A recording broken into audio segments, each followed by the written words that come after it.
Mitos y leyendas de nuestra América. ¿Me acompañan? Soy Jenny de Bernardo.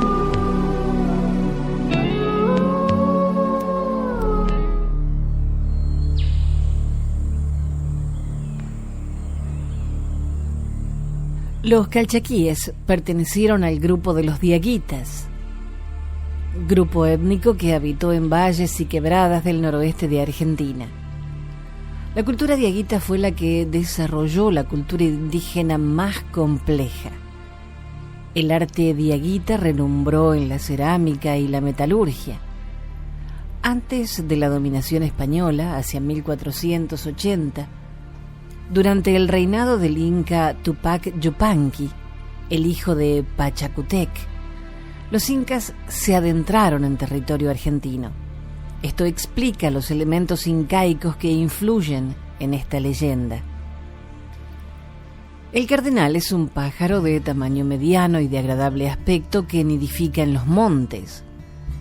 De plumaje compacto, tiene el lomo color gris acero, el pecho y el abdomen blanco ceniciento, la garganta y la cabeza rojo vivo, lo mismo que el penacho de suaves plumitas en que ésta termina. Una línea blanca separa el rojo de la cabeza del gris del lomo.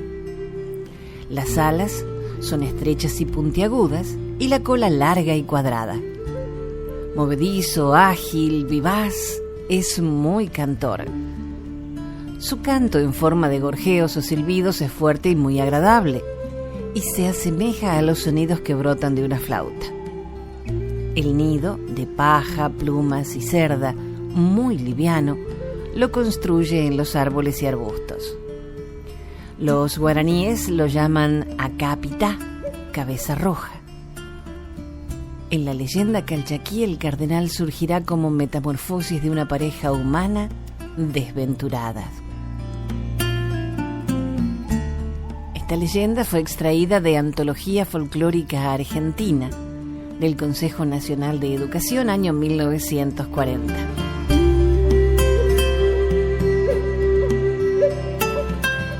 Cuando el añil y el rojo, el amarillo y el anaranjado tiñeron el cielo y el cerro con los colores del crepúsculo, pintando con tonos de incendio las talas, los mistoles, las jarillas, los algarrobos y los guayacanes, los guerreros de Pusquillo, el valiente cacique calchaquí, descendían por los senderos de la montaña abrupta. Un deseo los animaba: llegar cuanto antes a su pueblecito del valle, de donde salieran hacía ya 4 lunas. Marchaban callados. Solo se oían sus voces cuando alguno de ellos, advertido de algún peligro, daba el alerta a los demás. Al frente iba Ancali, el hijo mayor de Pusquillo, valiente como él y como él querido y respetado por su pueblo. Llegaron a un claro del bosque. Ancali se detuvo de improviso, indicando a los demás con un gesto que suspendieran la marcha. Su mirada sorprendida estaba fija en una figura extraña que su sagacidad había descubierto.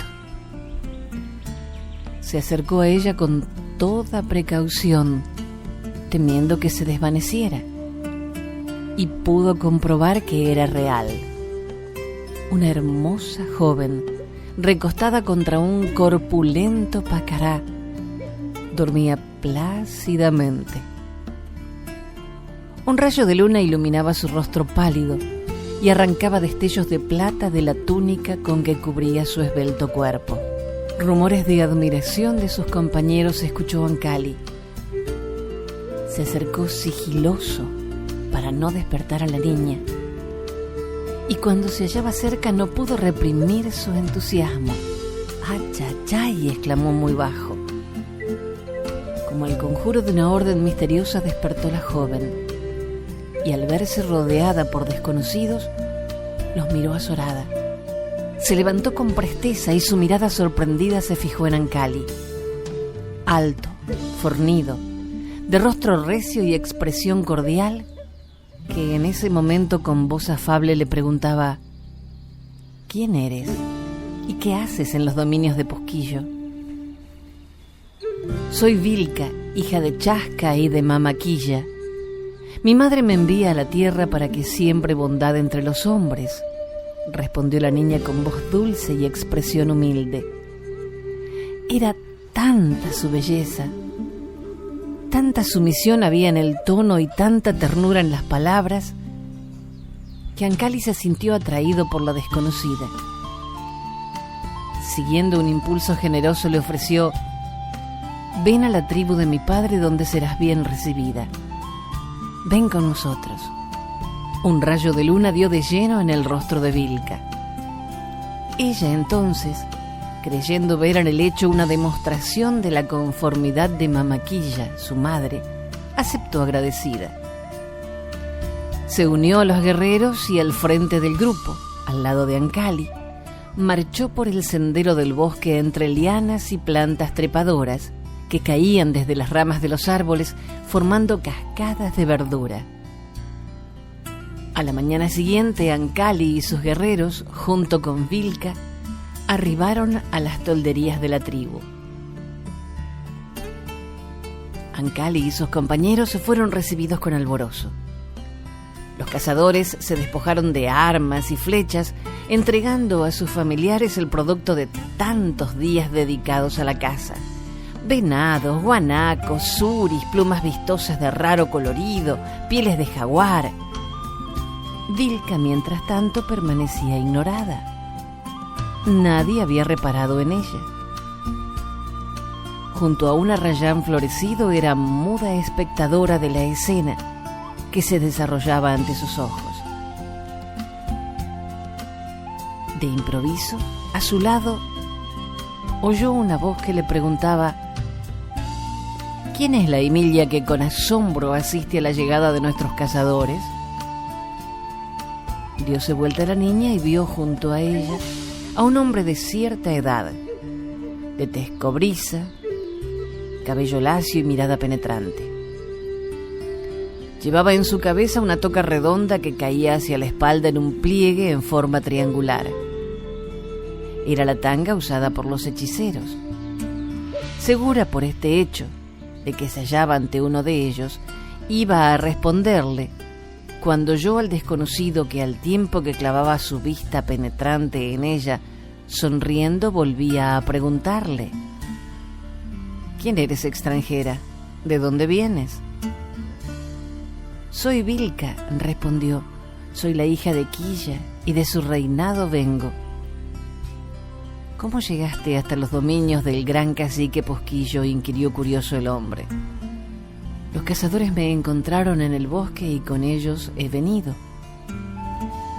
En ese instante, del grupo de cazadores se separó uno de ellos. Era Ancali, que con un precioso manojo de plumas de ave del paraíso se dirigía hacia donde se hallaba la extranjera. Asombrados miraron todos al hijo del cacique, y su sorpresa fue mayor cuando distinguieron a la desconocida que conversaba con Suri, el hechicero. Llegó Ancali hasta ella y, ofreciendo a Vilca las hermosas plumas, la invitó: toma, Vilca, adorna tus cabellos y acompáñame. Mi padre, el cacique Posquillo, quiere verte. Ven. Obedeció la niña, y pocos momentos después se hallaba ante el cacique, quien, ganado por su simpatía y por su hermosura, la recibió afable y cariñoso, considerando de buen augurio que Quilla, la reina de la noche, se hubiera dignado enviarle una hija suya. Mientras tanto, Suri, el hechicero, despechado por lo que él consideró un desprecio al no ser llamado para la presentación de la extranjera al curaca de la tribu, sintió por ella, que absorbía la atención de todos, una envidia sin límites. Sus sentimientos mezquinos lo incitaron a cometer una injusticia, sintiendo desde entonces una marcada aversión por la dulce Vilca, ajena por completo a tal sentimiento. La odió y se prometió hacerle imposible la vida en la tribu hasta conseguir que la abandonara. Ignorando tan bajos propósitos y sintiéndose, en cambio, querida por todos, Vilca era feliz, muy feliz en los dominios de Posquillo. Suave y delicada por naturaleza, se granjeó de inmediato la simpatía y el cariño de la tribu. Participó de las tareas de las mujeres y se adiestró en el tejido del algodón que cosechaban en las extensas plantaciones de la región, constituyendo una de sus principales riquezas. Aprendió a hilar la lana y a tejerla. Una mañana, el curaca Posquillo, el jefe de la tribu, padre de Ancali, mandó llamar a su hijo. Te he llamado, Ancali. Tú has de sucederme en el poder y no quiero morir sin que hayas elegido a la compañera de tu vida. Elige entre nuestras doncellas, que sea buena y justa como tu madre lo fue. Solo así te hará feliz y hará la felicidad de tu pueblo, y yo moriré tranquilo. Padre, mi elección está hecha y solo aspiro a tu aprobación, respondió Ancali. Quiero a Vilca, padre, y si no me he animado antes a confesártelo es que, por tratarse de una extranjera, temí tu desaprobación. Pero ahora sé que la quieres y que aprecias sus condiciones. ¿Consientes, padre, en que ella y no otra sea mi compañera? Es buena, justa y humilde. Es la única capaz de hacerme feliz. ¿Lo consientes, padre? No solo lo consiento, sino que lo apruebo, hijo mío. Vilca es buena y afable y es hija de Quilla. Debemos sentirnos orgullosos de que nos haya entregado a su hija. Los dioses han querido favorecernos. Estoy muy contento con tu elección, hijo. Ve a buscar a Vilca. Quiero que conozca mi aprobación. Será necesario que la ceremonia se lleve a cabo cuanto antes, terminó el curaca. No será tan pronto, padre. Antes quiero ir al nevado de Pisca Cruz en busca de la raspadura de piedra de la cumbre, del lugar donde caen los rayos que curará tus males. Vilca te cuidará durante mi ausencia y a mi vuelta, cuando te halles completamente restablecido, me uniré a ella para siempre. Mamaquilla nos protegerá desde el cielo. Voy en busca de mi novia, padre. Al salir de la casa, Ancali se cruzó con Suri, que llegaba como todas las tardes con una poción destinada a su padre. En el horizonte, encendido en fulgores de incendio, el sol escondía sus últimos rayos. Corrió Ancali en busca de su prometida. Cuando volvió con ella, feliz al poder realizar su mayor deseo, la presentó a su padre. El anciano se hallaba tendido en el lecho con los ojos cerrados, respirando con dificultad. Desde un rincón en sombras, observaba a Suri. Ancali tuvo un sobresalto. Su padre estaba peor que cuando él lo dejara hacía unos instantes. Vilca frotó la frente del anciano con hierbas aromáticas y el viejo cacique abrió los ojos. Después, con dificultad, levantó una mano y con voz desfallecida balbuceó: que seáis felices, hijos míos, que nuestros dioses os protejan. Cerró los ojos nuevamente y recostó pesadamente la cabeza. Vilca y Ancali se miraron consternados. El hijo tomó una resolución. Quédate con él, Vilca, no te separes de su lado. Yo corro al nevado de Pisca Cruz a buscar la piedra que cura. Al oír estas palabras, Suri, el machi, el hechicero, salió de la sombra y, encarándose con los jóvenes, profetizó: los dioses no están contentos, por eso quieren la muerte del curaca. Hay en la tribu alguien que provoca la ira de nuestros antepasados, alguien a quien debe haber enviado su pai. Ten cuidado, Ancali.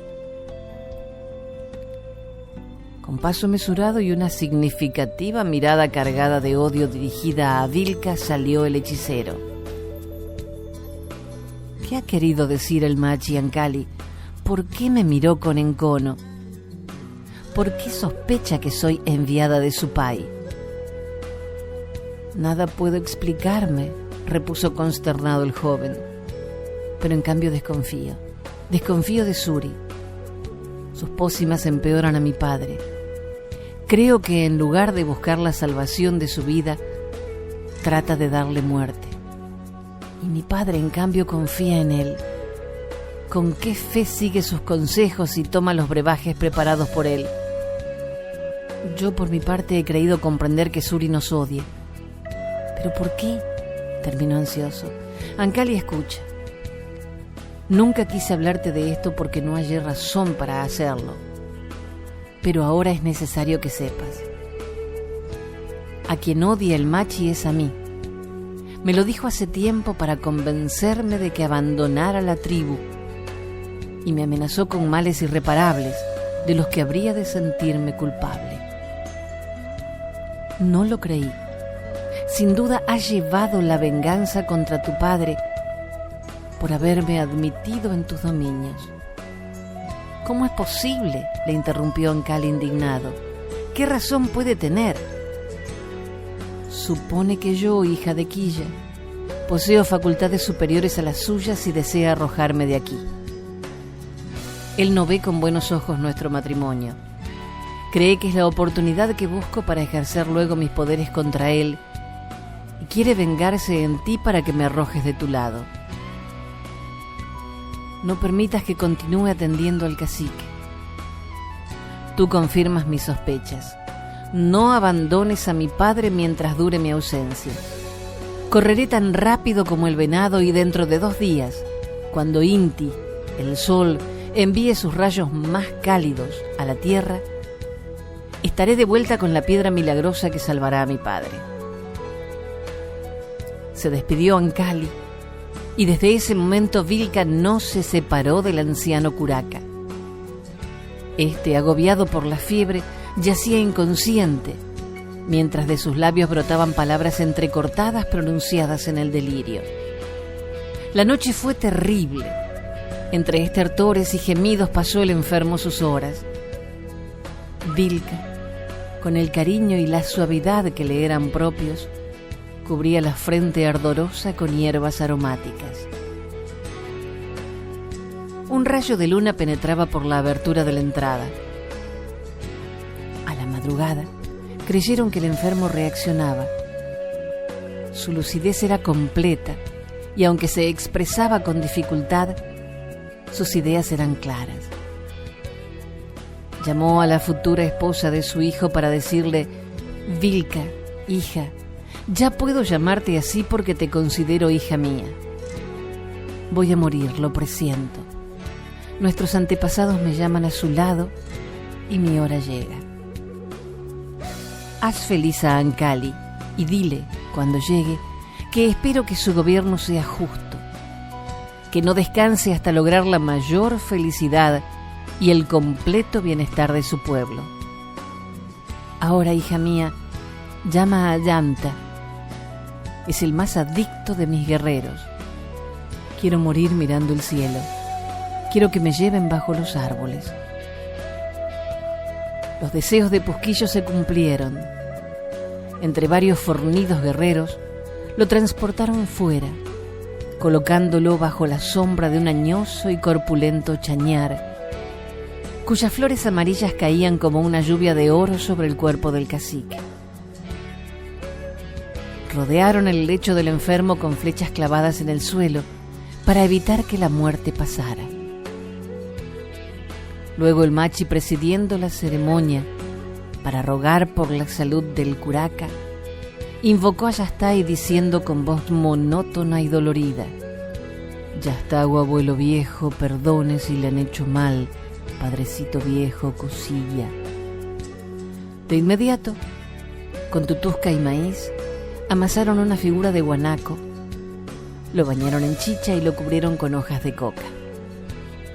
Una vez así preparado, pasaron el pequeño guanaco por el cuerpo del enfermo, haciéndolo con especial cuidado sobre la cabeza. Limpiaron la grasitud dejada sobre la piel del curaca por la figura del animalito, y una vez cumplido este rito, enterraron al pequeño guanaco en un lugar cercano a donde se hallaba el cacique moribundo y lo rociaron con abundante chicha. Mientras tanto, cantos y súplicas se realizaban en las proximidades del sitio, ofrecidas a los dioses para que tomaran a su cargo la salvación del enfermo. Al lado de este se encontraba Vilca, que como lo prometiera no abandonó un instante al padre de su novio. En el cielo temblaban las estrellas.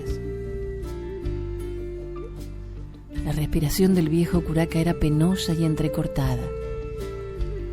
De vez en cuando un rictus de dolor se dibujaba en su rostro. Sus manos se crispaban sobre la manta que lo cubría y sus labios resecos balbuceaban apenas: agua. Vilca entonces con suma dificultad lo incorporaba y le daba de beber. Así pasó la noche. Al amanecer, cuando el cielo comenzaba a trocar los oscuros tintes por los celestes grisáceos de la aurora, cuando la vida volvía a renacer, el alma del anciano cacique voló a la región de lo desconocido. Al aparecer los primeros rayos del sol, abriéndose camino en las tinieblas, Posquillo murió. Desde lejos, con expresión maliciosa, Suri observaba complacido. Una parte de su venganza se había cumplido. El veneno, suministrado diariamente al cacique en pequeñas dosis, había surtido el efecto esperado. 2 días después regresó a Ancali. Llegaba triunfante después de haber arrancado a la cumbre mágica de la montaña el remedio maravilloso capaz de devolver a su padre la salud perdida. Poco duró la expresión alegre de su rostro. Al acercarse a los alrededores de su pueblo, fácil le fue advertir la tragedia ocurrida durante su ausencia y convencerse de la inmensa desgracia que lo había alcanzado. Su padre había muerto. No tenía necesidad de preguntarlo. Lo leía en los rostros amigos que lo miraban con compasión, en las bocas cerradas de la tribu que no se animaban a darle la fatal noticia. Ancali corrió al lugar donde yacía su padre muerto. Ya no le quedó ninguna duda. Con sus cuerpos envueltos en mantas de colores, un coro de mujeres relataba con cantos y sollozos las hazañas y glorias del difunto, mientras el resto de los presentes, incansables, seguía acompañando la ceremonia con danzas, saltos y alaridos de dolor. Frente al sepulcro preparado, colocadas en palos, estaban las ovejas asadas de las que se valía el machi para conocer el destino del difunto en el país de los muertos. Encontró a Vilca tal como se lo prometiera, junto al curaca muerto. Al llegar a Ancali, cedió al hijo el puesto que le correspondía, dirigiéndose ella a la orilla del arroyo que con sus aguas fertilizaba el valle. Se sentó en una piedra y quedó pensativa.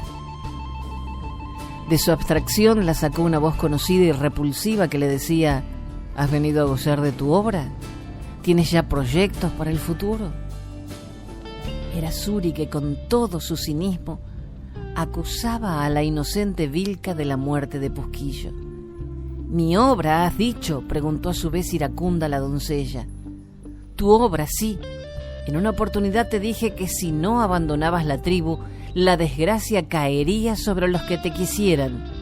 Y he cumplido. Hoy vuelvo a decirte, si no abandonas estos lugares, te juro que te arrepentirás.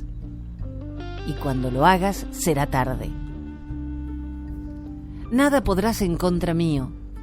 Muy pronto seré la esposa de Ancali y él, como jefe, sabrá dar cuenta de tu osadía, respondió Vilca indignada. Yo sabré impedir que tus planes prosperen, dijo con sorna el machi y agregó, yo indicaré quién ha de suceder al viejo curaca, y no será, por cierto, Ancali como tú supones. Terminó el malvado hechicero con una mueca desdeñosa. Suri era muy respetado en la tribu. Los poderes sobrenaturales que se le reconocían hacían considerarlo un ser superior enviado por los dioses tutelares. Su palabra se oía con interés y sus consejos eran seguidos sin discusión. Valido de estas prerrogativas, el terrible hechicero, siguiendo un plan trazado de antemano, dejó a Vilca para dirigirse a la casa de Anca, el más anciano y más respetado de los que formaban el Consejo de Ancianos, que era el que debía designar al nuevo jefe de la tribu. Con palabra persuasiva y acento terminante, como si se tratara de la más cierta de las revelaciones, le dijo: a tu gran sabiduría e inigualada experiencia, quiero librar el secreto que me han revelado los astros. Una gran desgracia se cierne sobre nuestra tribu. Horas amargas tendremos que pasar, pues estamos a merced de una impostora que miente, diciéndose hija de Quilla para ser admitida con confianza entre nosotros. Pero mi poder ha descubierto su superchería, y yo puedo decirte, oh gran Anca, que la extranjera miente, es una enviada de su pai, llegada para labrar nuestra desgracia. Por lo tanto debe ser condenada a morir. Si así no lo hiciéramos, los mayores males acabarán con nosotros, como lo ha hecho con nuestro gran cacique. Impresionado por tales palabras, apresuróse Anca a convocar al Consejo de Ancianos, que de inmediato resolvió condenar a muerte a la infortunada Vilca. Nada se le participó a Ancali, temeroso de que se opusiera al designio de los astros por salvar a su prometida. Y esa noche, cuando todo era quietud y paz en la tribu, los que debían hacer cumplir la pena, amparados por la oscuridad de la noche, sacaron a Vilca de la casa donde estaba descansando y la llevaron a la montaña en la cual le darían muerte, luego de cumplir ritos establecidos. Una vez allí buscaron una piedra alta y angosta a la cual la ataron. De inmediato, a cierta distancia, esparcieron hierbas olorosas, y mientras Suri hacía conjuros para alejar a su pai, uno de los ancianos encendió las hierbas, que desprendieron un humo denso de olor acre.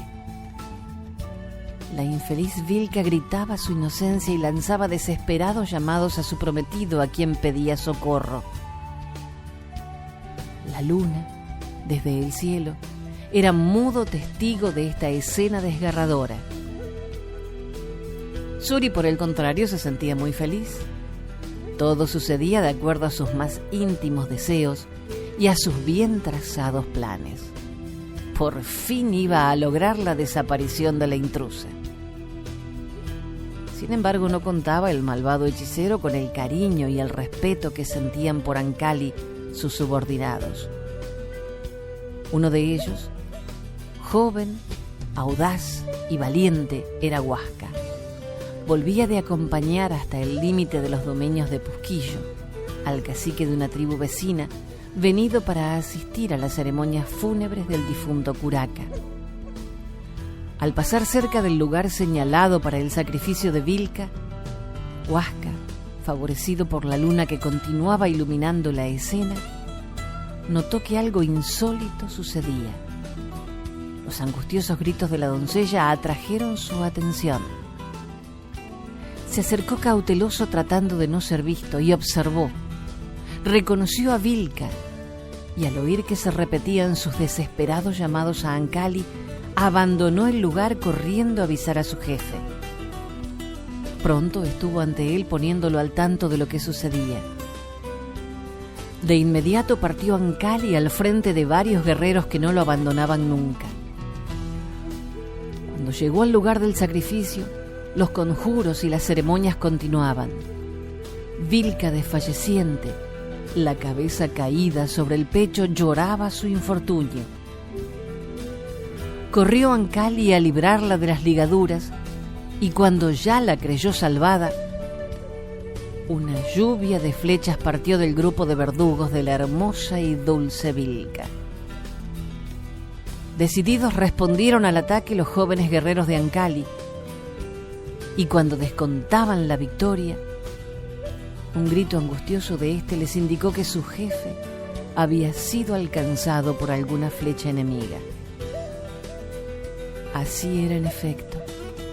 De la cabeza del intrépido muchacho manaba abundante sangre que Vilca trataba de restañar con sus manos cariñosas. La vida huía por la herida abierta y Ancali comenzó a desfallecer. Angustiada, un gemido brotó de la garganta de la infortunada doncella, que se abrazó a su prometido como queriendo infundirle la energía que le faltaba. Ese fue el momento que quiso aprovechar Suri para apoderarse de los jóvenes. Pero cuando ya creyó tenerlos a su alcance, debió sufrir la más cruel de las derrotas.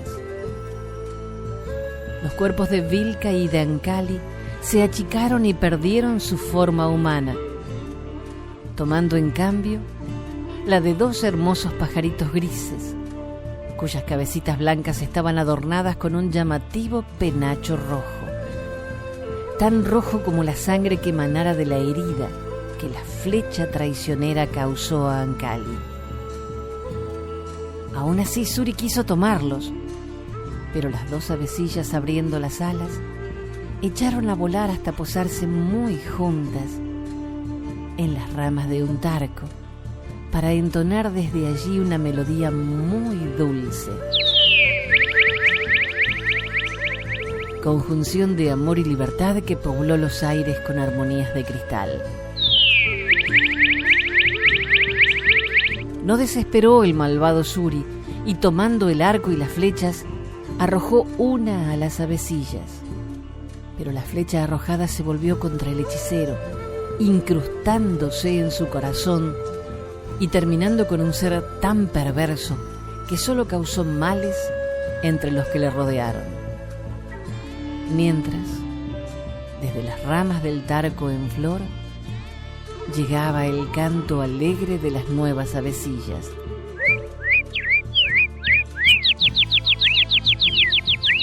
La luna continuaba enviando a la tierra sus rayos de plata.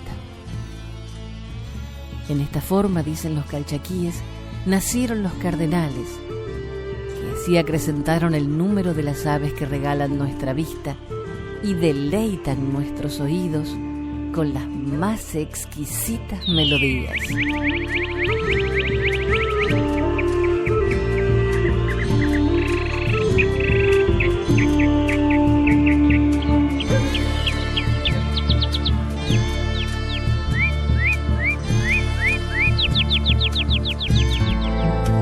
Hasta el próximo relato.